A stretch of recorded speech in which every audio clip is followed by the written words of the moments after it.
नमस्कार। मैं डॉक्टर सत्यवीर सिंह, सहायक आचार्य हिंदी, राजकीय महाविद्यालय कोटपूतली। प्रिय विद्यार्थियों, आज हम बीए पार्ट द्वितीय हिंदी साहित्य द्वितीय प्रश्न पत्र के अंतर्गत एकांकीकारों की परिचय माला में उपेंद्रनाथ अश्क जी का परिचय, उनके कृतित्व पर दृष्टिपात करेंगे और यह व्याख्यान उपेंद्रनाथ अश्क के व्यक्तित्व और कृतित्व को लेकर प्रस्तुत है। विद्यार्थियों, उपेंद्रनाथ अश्क आधुनिक हिंदी साहित्य के एकांकीकारों में शिखर पुरुष के रूप में महत्वपूर्ण एकांकीकार, लेखक, रचनाकार हैं। उपेंद्रनाथ अश्क जी का जन्म 1910 में पंजाब के जालंधर शहर में हुआ। उर्दू एवं हिंदी के सुप्रसिद्ध कथाकार तथा उपन्यासकार और एकांकीकार रहे। उनकी प्रारंभिक शिक्षा जालंधर में ही हुई, जो पंजाब का एक महत्वपूर्ण शहर है। वहाँ पर वे अपनी अल्प आयु में ही अपनी रचनाधर्मिता का परिचय देते हुए 11 वर्ष की बहुत छोटी अवस्था में पंजाबी भाषा में तुकबंदियाँ लिखना या करना शुरू किया। और जब वे स्नातक के अध्ययन की तरफ जाते हैं, यानी कि हम आंग्ल भाषा में कहें तो ग्रेजुएशन या कला में बीए करते हैं, तो उस समय उन्होंने सुचारू रूप से अपना लेखन कार्य शुरू किया। अश्क जी ने अपना साहित्यिक जीवन या लेखकीय जीवन उर्दू के रूप में शुरू किया और बाद में वे हिंदी के प्रतिष्ठित लेखकों में से एक हैं।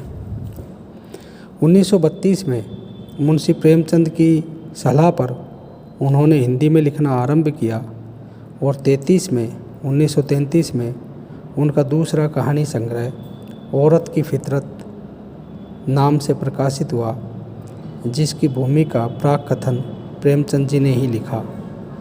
उनका पहला काव्य संग्रह यानी कविता संग्रह प्रातः प्रदीप 1938 में एक पत्रिका थी, जिसमें वहाँ से प्रकाशित हुआ। और जब वो मुंबई में चले गए तो प्रवासी अपने उस जीवन में उन्होंने अनेक फिल्मों की कहानियाँ लिखी, पटकथाएँ लिखी, संवाद और गीत लिखा, यानी कि अनेक फिल्मों की पटकथा लेखक के रूप में भी अश्क जी जाने जाते हैं।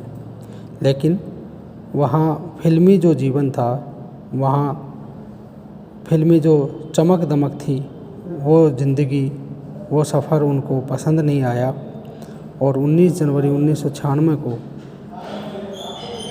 वे इस दुनिया को छोड़कर सदा के लिए चले गए। अश्क जी को सोवियत लैंड नेहरू पुरस्कार, जो उस समय का महत्वपूर्ण एक तरह से रचनाधर्मिता को लेकर दिया जाने वाला पुरस्कार था, वो उनको प्राप्त हुआ। उपेंद्रनाथ अश्क जी ने साहित्य की लगभग सभी विधाओं में अपनी लेखनी चलाई, लेकिन उनकी मुख्य पहचान एक कथाकार के रूप में थी। कविता, नाटक, संस्मरण, उपन्यास, कहानी, आलोचना आदि तमाम क्षेत्रों में वे सक्रिय रहे और प्रसिद्ध रहे। मैंने आपको पहले भी बताया कि वे फिल्मी कहानियाँ भी लिखी और पटकथाएँ भी लिखी, गीत भी लिखी, तो उस तरफ भी उन्होंने प्रसिद्धि हासिल की। इनमें से प्राय हर विधा में उनकी एक दो महत्वपूर्ण उल्लेखनीय रचनाएं होने पर भी वे मुख्य रूप से कथाकार ही माने जाते हैं। उन्होंने पंजाबी में भी खूब लिखा। हिंदू और उर्दू में प्रेमचंदोत्तर कथा साहित्य में उनका विशिष्ट योगदान रहा। जैसे साहित्य की किसी एक विधा से वे बंधकर नहीं रहे, उसी तरह किसी एक विधा में एक ही रंग की रचनाएं भी उन्होंने नहीं की। एक रंग की मतलब कि जैसे हम किसी प्रगतिवादी विचारधारा से बंध गए या दक्षिणपंथी विचारधारा से बंधे, राष्ट्रवादी विचारधारा से बंधे, तमाम जो अनेक तरह की, जैसे अस्तित्ववादी है, परंपरावादी है और ये प्रयोग धर्मिता है आदि जो अनेक विचारधाराएं हमारे यहाँ पर आई, उन एक विचारधारा से उनका कोई विशेष संबंध नहीं रहा। समाजवादी परंपरा का जो रूप अस्क जी के उपन्यासों में दृश्यमान होता है वह उन चरित्रों के द्वारा उत्पन्न होता है जिन्हें उन्होंने अपनी अनुभव दृष्टि और अद्भुत वर्णन शैली द्वारा प्रस्तुत किया।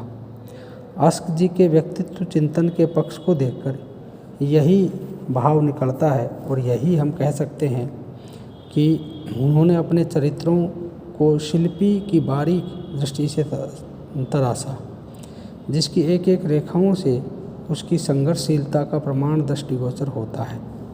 यानी कि अस्क जी की तमाम जो विधाएं थी और उन विधाओं के जो पात्र रहे हैं, उन पात्रों का जो चरित्र था वो इतना सुगठित था कि लगता है कि उन्होंने बहुत ही इत्मीनान से, बहुत ही खूबसूरती से उन पात्रों का गठन किया है और उसके बाद वो पात्र एक तरह से सजीव जीवंत पात्र की तरह से हमें दिखलाई पड़ते हैं। ये उनकी अपनी प्रतिभा थी, ये उनकी अपनी शैली थी कि जिसके माध्यम से उनके पात्र, उनकी विधाएं आज बोलती सी नज़र आती हैं।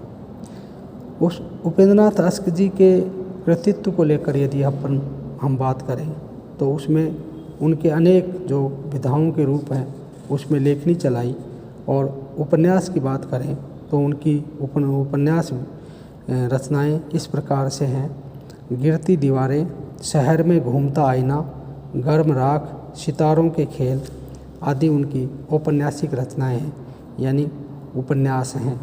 कहानी संग्रह की यदि बात करें तो उनकी कहानी संग्रह इस प्रकार से हैं: जुदाई की शाम के गीत, जुदाई की शाम के गीत, काले साहब, पिंजरा, 70 श्रेष्ठ कविताएँ, 70 श्रेष्ठ कहानियाँ। अगर हम एकांकी संग्रह की बात करें तो उनके कुछ एकांकी इस तरह से हैं: अंधी गली, मुखड़ा बदल गया और चरवाहे। ये उनके एक एकांकी नहीं है, एक नहीं है, बल्कि पूरे संग्रह है और उस संग्रहों के नाम हैं। अगर हम नाटक विधा की बात करें तो उनकी नाट्य विधाएं इस प्रकार हैं: लौटता हुआ दिन, जय पराजय, स्वर्ग की झलक, भंवर, बड़े खिलाड़ी आदि उनके नाट्य विधाएं हैं। अगर हम काव्य की बात करें यानी कविता संग्रह की बात करें तो उनके कविता संग्रह इस तरह से हैं: एक दिन आकाश ने कहा, प्रातः प्रदीप, दीप जलेगा, बरगद की बेटी और उर्मियाँ, ये उनके काव्य संग्रह हैं। अगर हम संस्मरण आलेख की बात करें तो उनके संस्मरण भी बहुत महत्वपूर्ण हैं, और एक संस्मरण तो ऐसा है जिसने हिंदी में धूम मचाई। जैसे ही अस्क जी का नाम लिया जाता है उस संस्मरण पुस्तक का नाम स्वतः ही हमारी ज़बान पर आ जाता है, जहन में आ जाता है। कौन सा संस्मरण है? मंटो मेरा दुश्मन। मंटो उर्दू के बहुत महत्वपूर्ण लेखक अदीब थे, शहादत हसन मंटो, जो कश्मीर में थे। बाद में वो विभाजन के समय फिर वो चले गए थे पाकिस्तान, और उनकी जो कहानियाँ थी वो बहुत ही उम्दा किस्म की कहानियाँ थी, और उस ज़माने में मंटो की कहानियों ने धूम मचाई थी। परंपरा को तोड़ा था, रूढ़िवादिता को तोड़ा था, और उन्होंने जड़ता और रूढ़िवादिता और छुआछूत, भेदभाव, तमाम तरह की जो समाज में गंदगी थी विचारधारा के स्तर पर, सामाजिक रीति रिवाजों के स्तर पर, उसको उन्होंने तोड़ा। तो वो मंटो को लेकर उन्होंने ये संस्मरण लिखा। और एक दूसरी पुस्तक है फिल्मी जीवन की झलकियाँ। अभी आपको थोड़ी देर पहले मैं बता रहा था कि वो मुंबई में गए और वहाँ फिल्म की कहानियाँ लिखी, पटकथाएँ लिखे, गीत लिखे, संवाद लिखे। तो वहाँ वो जो जीवन उन्होंने जिया, देखा, महसूस किया, उस जीवन को लेकर उन्होंने फिल्मी जीवन की झलकियाँ नाम से ये संस्मरण पुस्तक लिखी। आलोचना की बात करें तो उपेंद्रनाथ अस्क जी की आलोचनाएं भी बहुत महत्वपूर्ण है, और उनकी आलोचनात्मक पुस्तक का नाम है अन्वेषण की सहयात्रा।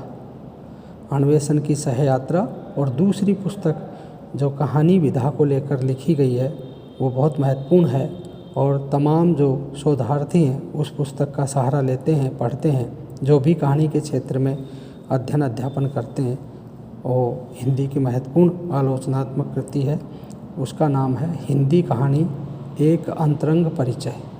हिंदी कहानी एक अंतरंग परिचय। इस तरह से आलोचनात्मक समीक्षात्मक कृतियों में उनकी 2 पुस्तकें बहुत महत्वपूर्ण हैं और वो है अन्वेषण की सहयात्रा और हिंदी कहानी एक अंतरंग परिचय।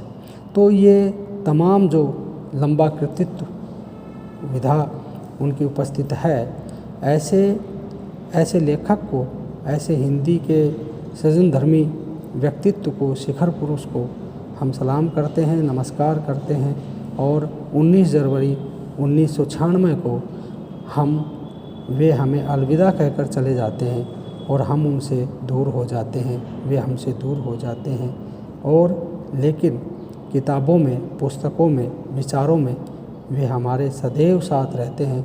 और जब जब कहानी की बात की जाएगी, नाटक की बात की जाएगी, जब तक साहित्य जिंदा है तब तक उपेंद्रनाथ अश्क जी उस नश्वर शरीर को ज़रूर छोड़कर चले गए, परंतु उनके विचार सदैव जिंदा रहेंगे। धन्यवाद।